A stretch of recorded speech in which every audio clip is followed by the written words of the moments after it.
Pagluto ng umagahan, magkakape at kakain. Maghahanda para pumasok sa trabaho. Pagkatapos ko nga maligo dyan, guys na ako ng aking mga dadalhin at aking mga gagamitin sa trabaho.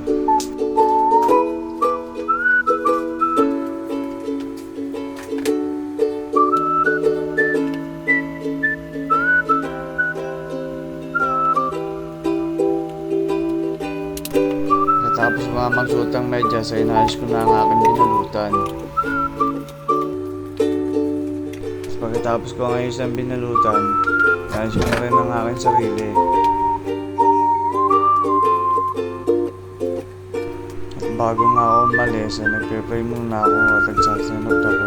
Kikita nyo pa dyan, bago ako umalis, itirecho ko muna maigi kung anong mga naiwan ko. Palis na tayo mga gar! Ganda ng umaga. Simple naman yan. Dito nga makikita nyo, meron pa kami daan na May isang ambulansya eh, aksidente. tsaka patrol eh. May aksidente dito. Ayun, tumaob oh. Nakataob.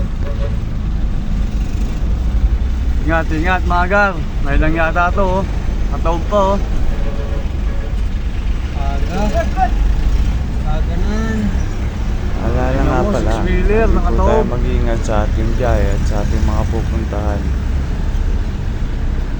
At kapag nasa warehouse kami at wala pa ang aming mga i-deliver, dito muna kami.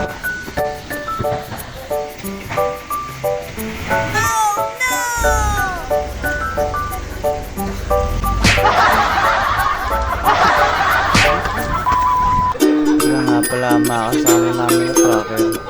Habang naghihintay na sila ng kanilang mga i-deliver, pinaglaro na sila.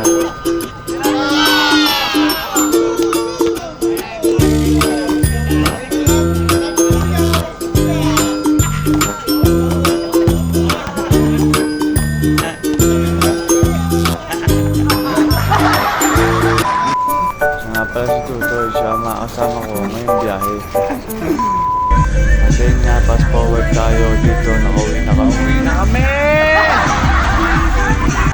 Nabasa kasi. Abilino, the 45 boy.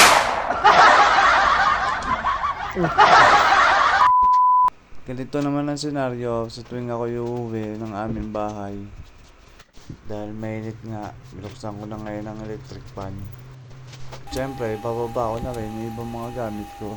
At ayusin ko na rin yung aking mga pinaggamitan sa trabaho. At bago nga ako umuwi sa aming bahay, ay dumaan muna ako sa maliit na palengke dito sa amin. Bumili ng aming lulutuin ngayong araw. At pagluluto nga pala ako ngayon ng adobong talong na meatloaf. At hindi ko na pinatagal. Inumpisahan ko na nga siyang gayat-gayatin. At kung akala mo nagmamadali ako, hindi ako nagmamadali. Naka-time lapse lang talaga. Nilaga ko ng itlog, binuksan ko yung kawali, nilagyan ko ng mantika, pinirito ko yung talong. Kapag ganyan nga ang kulay ng talong, ay pwede na yan. Umuwi na natin ang ating piniritong talong at ibukod muna natin ang ibang lagayan. At dito nga, yung umpisahan ko na igisa, ang bawang, sunod. At sunod na rin ang sibuyas. Nilagyan ko na rin ng oyster sauce. At sinunod ko na nga ilagay ang suka. Lagyan ko rin ng paminta, tubig. Hinalo-halo ko at papakuluan natin ito mga kaibigan. At saka ko na ilalagay at igigisa ang itlog. Kapag nagisa mo na yung itlog, isunod mo na rin ang piniritong talong.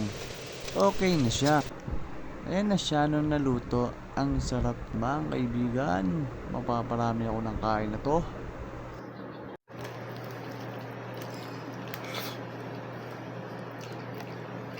So, dude. Food trip na naman. Kain tayo guys.